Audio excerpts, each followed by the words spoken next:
भी रहा कि भले ही कांग्रेस पार्टी और आरजेडी का समर्थन उनको प्राप्त था, लेकिन वैसा माहौल उनके लिए नहीं बना। तो यहाँ पर पप्पू यादव ने अपने लिए जो जमीन तैयार की है उसमें उन्होंने कोई मौका बना हुआ है वो केवल पप्पू यादव और बीमा भारती को लेकर बना हुआ है, क्योंकि संतोष कुशवाहा ना तो पहले चर्चाओं में थे और ना ही अभी चर्चाओं में हैं, क्योंकि जिस तरीके से पहले भी लगातार पप्पू यादव को लेकर तमाम नेता बयानबाजी करते नजर आ रहे थे, बीमा भारती को लेकर बयानबाजी करते आ रहे थे, तो किसी भी नेता ने संतोष कुशवाहा का नाम ही नहीं लिया है के तौर पर देखे जा रहे हैं। और अगर आप बात करती हैं बीमा भारती की, तो कहीं ना कहीं देखा जाए तो कुल मिला के ये है कि मतलब इस समय पप्पू यादव को हराने के लिए तेजस्वी, बीमा और संतोष कुशवाहा की भी अगर हम बात करें तो सभी जो उनके अगेंस्ट, जो विरुद्ध जो उनके प्रत्याशी खड़े हुए हैं, वो कहीं ना कहीं। नमस्कार, मैं नाज़मीन खान और आप देख रहे हैं SPN 9 न्यूज। आप सभी का बहुत बहुत स्वागत मेरे खास प्रोग्राम बात सच की में।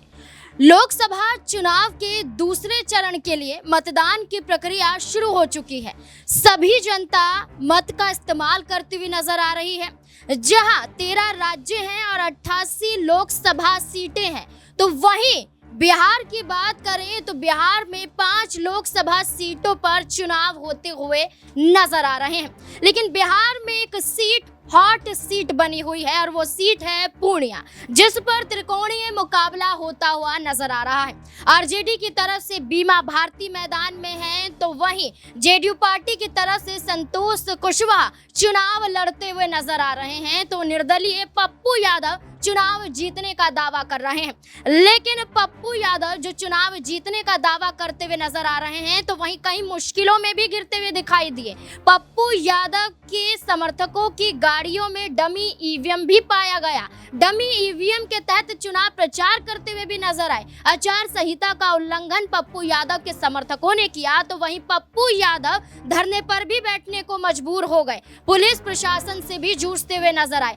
तमाम तरीके से पप्पू यादव ने पूरा माहौल पूर्णिया में बना दिया था कि पप्पू यादव को कोई भूल ना सके। वहीं दावा पप्पू यादव का क्या उनका घमंड दिखाता है, या वाकई पूर्णिया की जनता इस बार फिर से पप्पू यादव को तीसरी बार निर्दलीय चुनती हुई नजर आएगी। आपको बता दें कि 2 बार निर्दलीय चुनाव पप्पू यादव इस सीट पर जीतते हुए देखे गए हैं। क्या तीसरी बार भी निर्दलीय जीतते हुए नजर आएंगे, या फिर बीमा भारती बाजी मारती हुई नजर आएगी, या फिर संतोष कुशवाहा का कोई जादू यहाँ पर चलता हुआ दिखाई देगा? तमाम सवाल बनते हैं। न्यूज रूम में मौजूद है अमन सर, मेरे साथ मौजूद हैं। अमन सर, जैसे कि पप्पू यादव ट्वीट के माध्यम से भावुक अपील करते हैं, जनता के बीच में भी जाते हैं, कहीं ना कहीं देखा जाए तो पप्पू यादव दिखाने की कोशिश कर रहे हैं कि वोटिंग तो शुरू हो गई है, लेकिन पप्पू यादव अभी भी आपके साथ है, कुछ भी गड़बड़ी पूर्णिया पर होने नहीं देगा। क्योंकि पहले चरण की बात करें तो ईवीएम में गड़बड़ी पाई गई थी। ईवीएम के तहत कई आरोप यहाँ पर पार्टियों द्वारा लगाए गए थे, विपक्षी पार्टियों द्वारा। तो क्या पप्पू यादव दिखाने की कोशिश कर रहे हैं कि मैं इस सीट पर कुछ नहीं होने दूंगा? देखिए, बिल्कुल पप्पू यादव शुरुआत से अगर आप देखें नाज़मीन, तो हमेशा इमोशनल कार्ड खेलते हुए नजर आए हैं। आप देखिए, जब उनका टिकट काटा गया, पर्चा भरते हैं निर्दलीय के रूप में, उसके बाद रोते हुए नजर आते हैं कि मेरा पॉलिटिकल मर्डर किया जा रहा है, मुझे राजनीति से बाहर करने का षड्यंत्र किया जा रहा है, इस तरह की तमाम सारी बातें करते हुए नजर आते हैं। उनके आंसुओं में कहीं ना कहीं दर्द था, और साथ में लोगों ने भी उनको एक तरीके से सपोर्ट करते हुए वहां पर नजर आए, क्योंकि जिस तरह के सर्वे निकल के सामने आए उसमें भी जो पप्पू यादव को सबसे आगे दिखाया गया। आप देखिए, बीमा भारती और पप्पू यादव के बीच में मुकाबला नजर आ रहा है, क्योंकि एक तरफ बीमा भारती को लेकर आरजेडी पूरी तरह से अड़ गई कि हम उनको ही यहाँ से उतारेंगे। कांग्रेस पार्टी ने कई बार कह सकते हैं उनसे ये बात कही कि भाई पूर्णिया सीट पर पप्पू यादव को वो चुनाव लड़ाना चाहते हैं, लेकिन आरजेडी ने पूरी तरह से उनकी बात को नजरअंदाज कर दिया और यहाँ पर बीमा भारती को चुनाव में उतार दिया। अब यहाँ से पूरे का पूरा जिस तरह खेल देखने को मिला, क्योंकि कांग्रेस पार्टी ने भी पप्पू यादव से एक तरह के किनारा कर लिया, और जब रैली हुई बिहार में, उस मंच पे राहुल गांधी के साथ में बीमा भारती भी नजर आई। तो कई तरह की चीज़ें हुई जो पप्पू यादव के खिलाफ होती हुई दिखाई पड़ी, लेकिन पप्पू यादव ने आखिर तक भी हार नहीं मानी, आखिर तक भी लगातार लगे रहे, लोगों के बीच जाते रहे और इमोशनल कार्ड कहने के खेलते हुए नजर आए। किसी की चारपाई पे बैठ जाते हैं जाकर, यूं ही किसी के साथ घर में समय बिताते हुए नजर आते हैं, तो चौक चौराहे पे नजर आते हैं। तो इस तरह की जो चीज़ें थी वो लगातार करते रहे, क्योंकि उनको पता है कि जितना वो लोगों से जुड़ेंगे शायद वही उनके काम आने वाला है। और यही वजह है कि पप्पू यादव जिस तरह से गांव-गांव, घर-घर गए हैं, उसका फ़ायदा उनको होता हुआ दिखाई पड़ रहा है। आपने कहा कि संतोष कुशवाहा की बात की, देखिए वो भी जो कह सकते हैं एनडीए के प्रत्याशी हैं, बीजेपी और जेडीयू का उनको समर्थन प्राप्त है, लेकिन जिस तरह की हवा बननी चाहिए थी वैसी हवा उनकी नज़र नहीं आई। और यही हाल कुछ बीमा भारती का भी रहा कि भले ही कांग्रेस पार्टी और आरजेडी का समर्थन उनको प्राप्त था, लेकिन वैसा माहौल उनके लिए नहीं बना। तो यहाँ पर पप्पू यादव ने अपने लिए जो ज़मीन तैयार की है उसमें उन्होंने कोई मौका छोड़ा नहीं। आपने देखा कल भी जब उनकी गाड़ी से पैसा जब्त होता है वहीं रोड पर बैठ जाते हैं, यानी अपने आप को दिखाना चाहते हैं किस तरह से उनके साथ में अन्याय किया जा रहा है। और यही बात कहीं ना कहीं वो लोगों तक पहुंचाना चाहते हैं और अपने आंसुओं के ज़रिए, अपने इमोशन के ज़रिए लोगों को अपने साथ जोड़ना चाहते हैं। और ऐसा लग रहा है, अगर हम चुनावी माहौल की बात करें, कि पप्पू यादव के साथ में जिस तरह का भी उनका इमोशन था लोगों के साथ में, वो उनके लिए काम करता हुआ नजर आ रहा है। क्योंकि कई जगह पर जाकर जब बातचीत होती है लोगों से तो उनका जो रुझान है वो पप्पू यादव के प्रति बनता हुआ नजर आ रहा है। अगर पप्पू यादव इतनी ही कोशिशें कर रहे हैं तो वो डमी ईवीएम के तहत क्यों पाए जाते हैं? उनके समर्थक ऐसे कदम क्यों उठाते हैं कि उनकी मुश्किलों को बढ़ा दें? डमी ईवीएम से प्रचार करना ऐसे वक्त पर जब आचार संहिता लागू हो जाती है, तो ये क्या दर्शाता है? देखिए बिल्कुल जाहिर सी बात है, जो नियम है उसके हिसाब से आपको पालन करना पड़ेगा, क्योंकि अति उत्साह कहने के आपके ऊपर भारी पड़ सकता है। और ये पप्पू यादव को याद रखना चाहिए, क्योंकि सब कोई कानून से बंधा हुआ है, उसी के अंतर्गत आपको सब चीज़ें करनी है। और देखिए चुनाव प्रचार के लिए चुनाव आयोग ने एक अच्छा खासा समय आपको दिया था, ऐसे में आपको उस समय का उपयोग करना चाहिए, ना कि जब चुनाव प्रचार खत्म हो जाए उसके बाद आप जो इस तरह की चीज़ों को करते हुए नजर आए, जो कानून के हिसाब से भी ठीक नहीं है। और लगातार पप्पू यादव ने इन सब चीज़ों को किया है और हो सकता है कि उनके ऊपर कुछ कार्रवाई होती हुई नजर आए, क्योंकि कल भी आपने देखा 50,000 उनके कह सकते हैं गाड़ी से पकड़े जाते हैं, वहीं डमी जो ईवीएम है वो पकड़े जाने का मामला सामने आता है। तो इस तरह की चीज़ें अगर होंगी तो जाहिर बात है कि पप्पू यादव की मुश्किलें कुछ हद तक बढ़ सकती हैं। पप्पू यादव की मुश्किलें बढ़ सकती हैं और ऐसे में देखा जाए तो बीमा भारती इसका फायदा उठा सकती है। लेकिन बीमा भारती भी कम नजर नहीं आती हैं, बल्कि यहाँ पर देखा जाता है कि उनके समर्थक यहाँ पर 10 लाख रुपए से भरा हुआ बैग उनके घर पर ले जाते हुए दिखाई देते हैं, जिसके बाद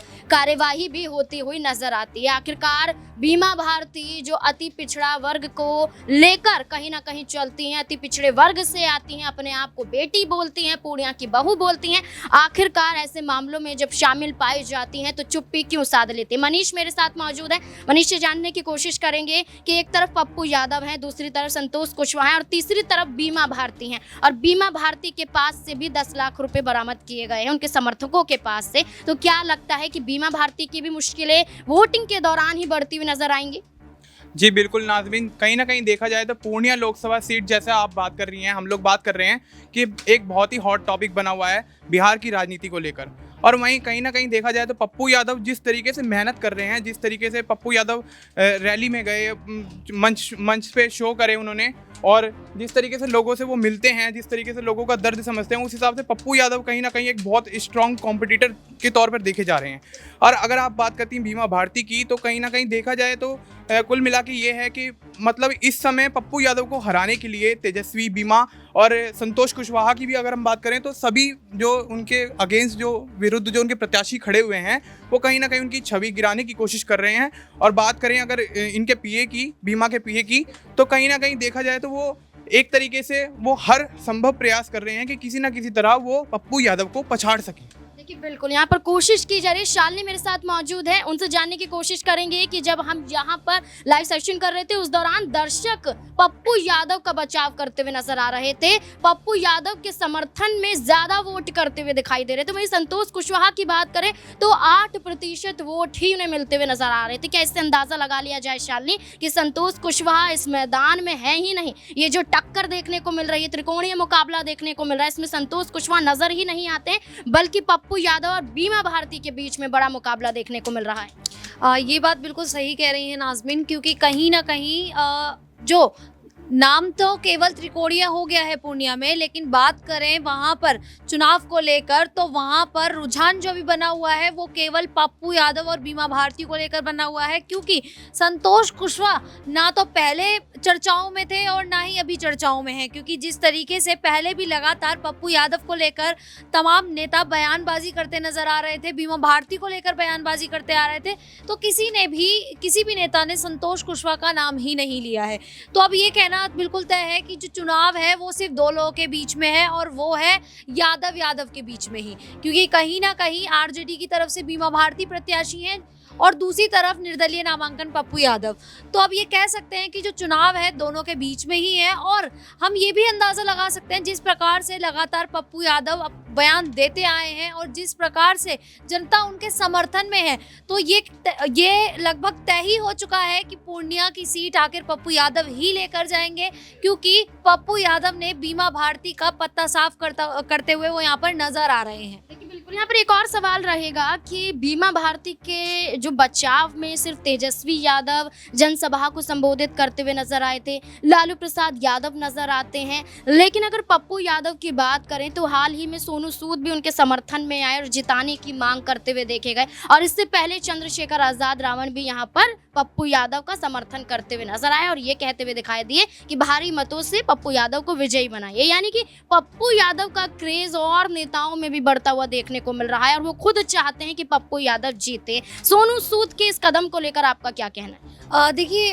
नाज़मीन, जिस तरीके से पप्पू यादव को आरजेडी की तरफ से और कांग्रेस की तरफ से बिल्कुल बेदखल कर दिया गया था, तो कहीं ना कहीं पप्पू यादव उस समय काफ़ी निराश चल रहे थे, लेकिन उसके बाद भी उन्होंने इतना बड़ा कदम उठाया और उन्होंने निर्दलीय पार्टियों के, अपनी पार्टी के खिलाफ निर्दलीय नामांकन भर दिया। तो अब कहीं ना कहीं देख सकते हैं कि काफ़ी जो बाहरी पार्टी के नेता हैं वो लगातार उनका समर्थन कर रहे हैं। और हम सिर्फ बाहरी पार्टी की बात क्यों करें, हम आरजेडी की बात कर लें, जिनकी प्रत्याशी बीमा भारती हैं, उनके नेता, उनके राष्ट्रीय उपाध्यक्ष ने भी पप्पू यादव का समर्थन कर दिया है। तो कहीं ना कहीं अंदरूनी आरजेडी के जो अंदरूनी नेता हैं उनको भी ऐसा लग रहा है कि यहाँ से पूर्णिया सीट पप्पू यादव ही लेकर जाएंगे, बीमा भारती का कोई चांस ही नहीं है। तो वहीं अगर तेजस्वी यादव के बयान को लेकर बात कर ले तो तेजस्वी यादव भी बीमा भारती की जीत को लेकर इतना वो दिलचस्पी नहीं दिखा रहे हैं, वो पप्पू यादव की हार को लेकर दिलचस्पी दिखा रहे हैं, क्योंकि कहीं ना कहीं उनको भी अंदर ही अंदर ये बात खा रही है कि पप्पू यादव कहीं आकर पूर्णिया सीट को नहीं ले जाए।